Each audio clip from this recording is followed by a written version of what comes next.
coalizão de extrema-direita do governo israelense, perde um partido, né? E o governo de Netanyahu fica com uma maioria ainda mais apertada no parlamento, né? Eu estou me referindo aqui a dissensos internos à coalizão, envolvendo, sobretudo, partidos ultra-ortodoxos, em torno exatamente da questão do serviço militar obrigatório em Israel, questão reacendida, sobretudo, com conscrições em larga envergadura que dizem respeito a esse novo momento, não é, das intervenções militares israelenses em territórios circunvizinhos, né? Ou seja, o apoio político a Netanyahu diminui ao passo em que a sua impopularidade internamente cresce e, como é perceptível para diversos analistas, o uso da guerra tem a função para esse governo da produção da sua própria sobrevivência política. A gente pode falar aí de pelo menos alguns objetivos muito claramente articulados nessa estratégia, para além de tentar reescrever a sua própria biografia como líder de campanhas militares contra os inimigos de Israel. Claramente o propósito aí é de apagar a própria história, onde ele se vê imbricado em julgamentos por corrupção, que são inevitáveis, não é? Uma vez terminadas essas campanhas, não é? Um mandado de prisão internacional também que paira sobre ele, e a notável crise humanitária que decorre da guerra deflagrada contra, sobretudo, movida nos territórios palestinos com centralidade em Gaza. E, por fim, ainda a questão irresoluta dos reféns. Esses são os espectros, portanto, rondam o governo de Benjamin Netanyahu e faz, nessas estratégias, subverter a própria finalidade da guerra. Nas teorias clássicas, a guerra é travada para dobrar a vontade do inimigo. A guerra é travada para ser vencida. No entanto, para Benjamin Netanyahu, a guerra, como instrumento de sobrevivência política, ela é travada para ser mantida. Rodrigo, é isso, né? Você comentou desses novos ataques à Síria. Também tem uma nova frente ali de conflito com o Iêmen. E eu recordo o cessar-fogo que num primeiro momento parecia ser bastante frágil com o Irã, mas que segue aí. A gente pode ver novos ataques de Israel a novas regiões? Nessa perspectiva que eu mencionei, sim, porque como há pouco eu busquei demonstrar, a guerra como instrumento de sobrevivência política, ela é travada para ser mantida.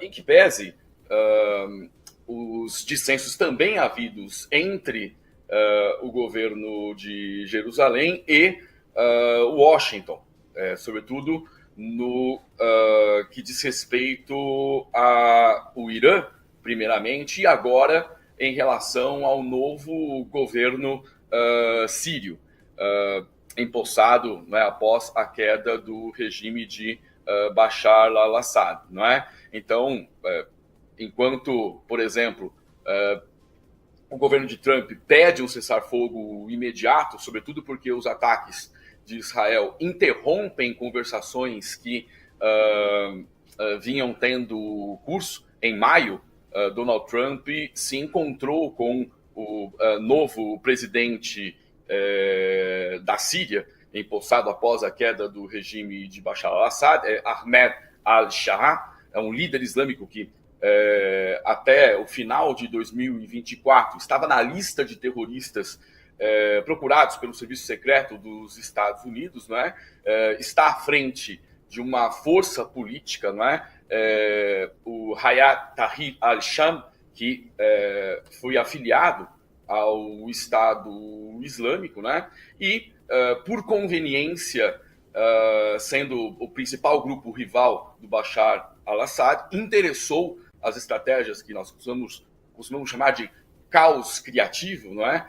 Para a derrubada do regime de Damasco. Então, essas conversações que teriam por finalidade normalizar as relações entre Estados Unidos e Síria, se veem comprometidas com os ataques do principal líder estratégico norte-americano no Oriente Médio, Israel, e, é claro, não tem um acordo, por isso, da Casa Branca, que já teve que intervir para cessar as hostilidades entre Israel e Irã, em que pese o conflito ter atendido, em alguma medida, certas conveniências do governo norte-americano, mas não tinha, podemos dizer, olhando retrospectivamente o ocorrido, total aval para que uma campanha militar de larga envergadura fosse mantida com o propósito da mudança do regime de Teherã.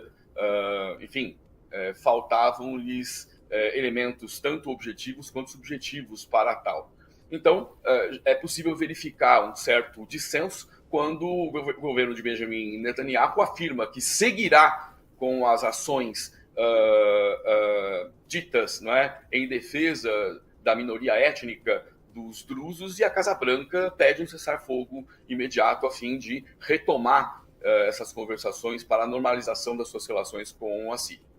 Eu queria que a gente falasse mais sobre Estados Unidos mesmo, Rodrigo, porque o Donald Trump, uma semana e meia antes dele fazer a defesa do nosso ex-presidente Jair Bolsonaro, dizer que ele passa por uma caça às bruxas e tudo que a gente vem já falando bastante, uma semana e meia antes, até um pouco mais, ele tinha falado coisas parecidas sobre Benjamin Netanyahu. Então eu queria perguntar, na verdade, sobre essa relação, né, para a gente reforçar essa situação de Donald Trump, que inclusive também nesses anúncios de tarifaço, que também colocou o Brasil aí com a taxa que depois ele aumentou e muito em relação à Rússia, mas que até o anúncio do Brasil, o Brasil tinha a maior taxa de 50%, aí depois ele veio e falou de 100% a 500% para a Rússia e para os países que fazem negócios com a Rússia, que daí o Brasil entra de novo aí nessas sanções secundárias, também lá com a China também vai ser prejudicada por isso, mas que nesse balaio da taxação da Rússia tinha essa outra fala do Trump se envolvendo com outros países, que era ou tem um cessar-fogo, né, acaba a guerra da Rússia com a Ucrânia em 50 dias, ou eu faço esse tarifaço para a Rússia também. Queria que você falasse mais sobre esse envolvimento e essas ameaças de Donald Trump e essas defesas de líderes desses outros países que Trump, de certa forma, tenta prejudicar esses países para conseguir algum tipo de negociação ou também de se colocar como esse poder unilateral, né, com essa soberania no mundo todo. Queria que você falasse mais sobre o tarifaço do Trump como essa moeda de troca ou até mesmo só de ameaça no mundo todo. Bom, vamos recuperar aqui elementos conjunturais de suma importância para entender o que representa esse novo momento da política externa norte-americana. Donald Trump ascende à presidência, guindado à presidência da República, no processo que se inicia, sobretudo com o Brexit na Inglaterra em 2016. Vamos lembrar que nesse mesmo ano uma parlamentar britânica, Jo Cox, é morta em Bristol, sendo o seu algoz, enquanto desfechava os tiros que lhe ceifaram a vida, não é? Um membro do Britain First, não é? Uma força política de extrema direita ali, anti-europeia e xenofóbica, desvelando que uma nova era bastante tenebrosa, podemos afirmar, se agigantava. Nós podemos identificar nessas estratégias um intuito claro de retomar o projeto declarado por Steve Bannon logo em seguida, de orquestração de uma internacional iliberal, cuja díade Bolsonaro Trump seria central nesses propósitos, envolvendo o ascenso de uma extrema-direita internacional, cujos acólitos seriam também os partidos de Matteo Salvini na Itália, Liga do Norte, a Frente Nacional Francesa dos Le Pen, o Partido pela Liberdade na Holanda, Alternativa para a Alemanha e a NPD, com intrínsecas relações com a Frente Nacional Francesa e envolvimento com o neonazismo. Um dos seus líderes já chegou a ser implicado por publicamente erguer a mão direita e fazer a saudação nazista. Então, o governo de Viktor Orbán na Hungria pode ser colocado também nesse bojo de uma internacional e liberal que não podemos afirmar que naufragou, apesar de muitas dessas forças não terem alcançado a centralidade no espectro político dos seus respectivos países ou terem mantido governos um tanto efêmeros, ela está longe de ter sido desmontada. Né? Então, à frente agora com Donald Trump, há um notável esforço de tentar recompor essa malha, não é?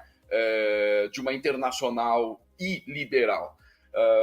Outra questão a considerar, e é claro, essa direita e liberal advoga por qual modelo de relações econômico-comerciais? Relações bilaterais com os Estados Unidos em condições gravissimamente assimétricas, não é? Portanto, contra redes de cooperação e integração regional, redes de cooperação sul-sul, isso já anuncia também uma outra dimensão dessa estratégia que tende a mover os Estados Unidos frente à OTAN contra os BRICS. Isso explica muito também sobre o tarifaço, não é? E a tentativa de contenção de poderes que poderiam fazer frente a uma hegemonia notadamente em crise. Vejamos que o poder hegemônico ele prescinde de um ordenamento para o qual, não é, suas estratégias sejam válidas. Uma delas é a fixação de uma unidade monetária necessária para a conversão de moedas, a fim de que negociações internacionais possam ter curso. Me refiro ao padrão ouro-libra no século XIX, o padrão ouro-dólar firmado, não é, pelos acordos de Bretton Woods, não é, que são estruturas da hegemonia ora em declínio. O BRICS propõe uma alternativa ao dólar, o que ajuda a entender nas estratégias norte-americanas, não é, a alça de mira, para usar uma alegoria militar, não é, dirigida exatamente na direção do governo brasileiro, não é, expoente dos países emergentes e da defesa de fortalecimento dessas redes de cooperação e contra a Rússia também. Isso porque existe, não é, nessas estratégias um esforço para a contenção do consórcio, entre aspas, não é, da aliança entre Rússia e China. Lembrando que esse tarifaço ocorre no recrudescimento de uma guerra comercial na qual a China, com os recentes acordos lavrados com Maldiva e Sri Lanka, não é, recompõe a porção marítima na sua integralidade da Rota da Seda, não é, e investe pesadamente numa logística para a circulação de mercadorias em nível global. Não é? Então, ao passo que os Estados Unidos acumulam o maior déficit interno da sua história, não é? Foi preciso aí no 4 July, né, a aprovação de um projeto, apesar do tom espalhafatoso e alegórico e monumentalista, que tinha um propósito claro, não é? Impedir o default, que agora mesmo em agosto já era previsto. E não é por catastrofistas, não, pelos próprios economistas que dão assistência a esse governo, não é? Então, queria colocar esses elementos aqui à mesa para as nossas reflexões, para entender, num plano mais conjuntural, do que se tratam essas aparentes bravatas, e eu as refiro como bravatas, essas medidas anunciadas nesse tom de beligerância notável, não é? por exemplo, o tarifaço, né? E das quais, muitas vezes, o próprio Trump recua frente à realidade. Né? Não é que eu disse na entrevista anterior aqui que tem sido dado a ele a insígnia intacta, né? Trump always chicken out. Né? Ele acaba sempre voltando atrás dessas decisões. Ô, professor, também tem um ponto que eu queria te perguntar, que me chamou bastante atenção nessa semana, porque a Comissão Europeia propôs na quarta-feira, em Bruxelas, um orçamento de 2 trilhões de euros, cerca de 13 trilhões de reais, para o período de 2028 e 2034, a 2034. A proposta inclui apoio aos agricultores, gastos com defesa e ajuda financeira para a reconstrução da Ucrânia. O plano enfatiza a competitividade econômica, a reforma de regras sobre subsídios agrícolas e a solidez com a defesa do bloco. A presidente da Comissão Europeia, a Ursula von der Leyen, não mediu palavras para descrever um ambicioso plano orçamentário. Ela falou na rede social X: também teremos uma mudança na forma como a União Europeia arrecada fundos, mas manteremos as contribuições dos Estados-membros no patamar atual. E ela continuou dizendo que esse é um orçamento para uma nova era, que corresponde às ambições da Europa e atende aos seus desafios. Essas aqui, aspas, da presidente da Comissão Europeia, a Ursula von der Leyen. Mas me chamou a atenção, porque na semana passada, ou no comecinho dessa semana, na verdade, o Macron, presidente da França, Emmanuel Macron, disse que até 2027, até o final do seu segundo mandato, ele ia quase dobrar o gasto com a defesa nacional, por causa das possíveis novas guerras envolvendo muitos países que podem acontecer. E aí me chamou a atenção justamente porque alguns dias depois teve esse pedido, portanto, da Comissão Europeia, também no reforço do orçamento, principalmente em relação à defesa. E aí eu queria te perguntar se essas movimentações europeias, e eu lembro que na questão do tarifaço também teve para a União Europeia, né, a taxa de 30% para a União Europeia, que ele anunciou no dia que anunciou também para o México a mesma taxa. Se a Europa também está aí com medo dessas ameaças de Donald Trump e dessas circulações de Trump por guerras que, no caso do Irã, por exemplo, de Israel com o Irã, ele atacou o Irã sem ter sido atacado, né? Então, nessas participações dos Estados Unidos, o Trump colocando os Estados Unidos em algumas guerras que não tem muito a ver com eles, no sentido de terem sido alvos, né? Mas dele investindo até também mandar reforçar o armamento, assim como ele falou lá também na semana passada, sobre mandar mais armas lá para a Ucrânia naquela ameaça com a taxação com a Rússia. Ok. Bom, duas dimensões dessas relações que eu também acho importante trazer à baila para entendermos esse novo momento, mais uma vez dizendo, né, da política externa norte-americana, que tem uma tradição que a literatura clássica já identificou, em que pese em determinadas revisões, que oscila entre intervencionismo e isolacionismo. No caso dos países periféricos do sistema mundial, com uma notável ausência de cooperação. Refiro-me, por exemplo, ao hemisfério ocidental, não é? E, sobretudo, a América do Sul. Bom, em momentos de intervencionismo mais recrudescido, não é? Nós podemos falar firmemente, há uma literatura, há elaborações teóricas consubstanciais de um imperialismo, não é, regendo essas relações, ao passo em que, no século XIX, eu me refiro, sobretudo após a Guerra de Secessão dos Estados Unidos, não é? As potências centrais de capitalismo desenvolvido se ocupavam do neocolonialismo no norte da África e sul-sudeste da Ásia, não é?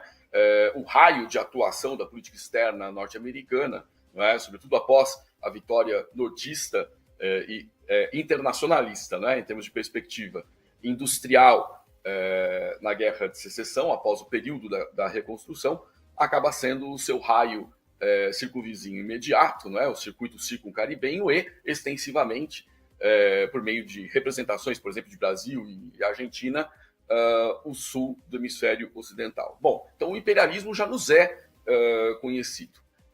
Há um esforço de retomada dessa linha mestra de atuação e que tem ocasionado respostas que dão indícios claros de crise do poder hegemônico, ao passo em que a percepção que se generaliza quanto à volatilidade, não é, política nos Estados Unidos e o seu rebatimento em questões econômico-comerciais, né, no próprio sistema financeiro, né, regido por Wall Street desde os anos 1970, com o desmantelamento das instituições multilaterais de Bretton Woods, não é? O fim do padrão ouro-dólar e a adoção de um padrão ouro puro, que é então outorgado para a regência das corporações privadas de Wall Street, não é?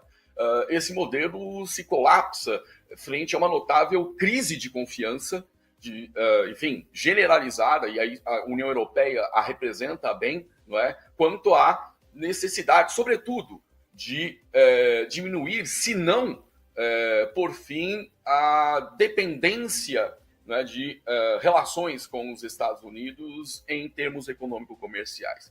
Porque não só elas são alvo de uma ação política absolutamente ideológica, não é? E com claros propósitos de manutenção à força de uma condição de preponderância nessas relações, não é? Quanto o seu braço militar é usado em termos de dissuasão ao passo, dissuasão para esses atores, não é? Que têm poderio militar de larga envergadura, não é? Enquanto aqueles menos favorecidos nesses termos, não é? Estão sob ameaça de intervenção direta. Bom, isso dá a saber de uma clara alternativa, e aí, enfim, a incapacidade do cálculo de risco político da gestão do Donald Trump é flagrante, é absolutamente flagrante, né, porque agrava o quadro de crise interna de que padece, não é? Basear a sua política externa pura e simplesmente no complexo militar de segurança, né, na economia bélico-armamentista, né, não dá conta de mitigar todo o desgaste que é produzido em termos políticos, não é, para um protagonismo internacional de relevância.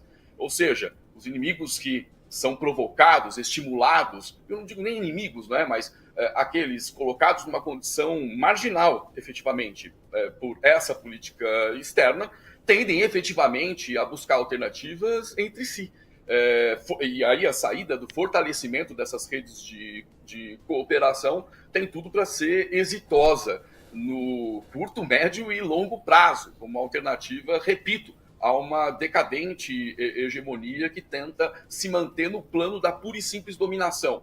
Se a gente retomar o próprio conceito de hegemonia em Gramsci, não se trata mais de poder hegemônico, porque a hegemonia, ela baseada na fortaleza militar e na grandeza econômica, ela tem que ser estabilizada por um relevante grau de liderança intelectual moral. Essa liderança, notadamente, ela se produz no plano da cultura, né? Já se desfaz a olhos vistos, né? Falamos com o Rodrigo Medina, nosso internacionalista. Rodrigo, muito obrigado, é sempre um grande prazer conversar contigo. Falamos bastante sobre Trump e o tarifaço, o quanto isso também vem influenciando discussões de conflitos, fazendo com que vários países, União Europeia, se movimentem também e fiquem cada vez mais atentos aos passos do presidente americano que está no comecinho do seu segundo mandato. Então a gente pode acompanhar muitas aventuras aí pela frente, né, Rodrigo? Obrigada, viu? Até a próxima oportunidade. Eu que agradeço, Natália, a todos que nos acompanharam até aqui. Estou à disposição, sigo à disposição sempre que precisarem. Valeu, muito bom dia.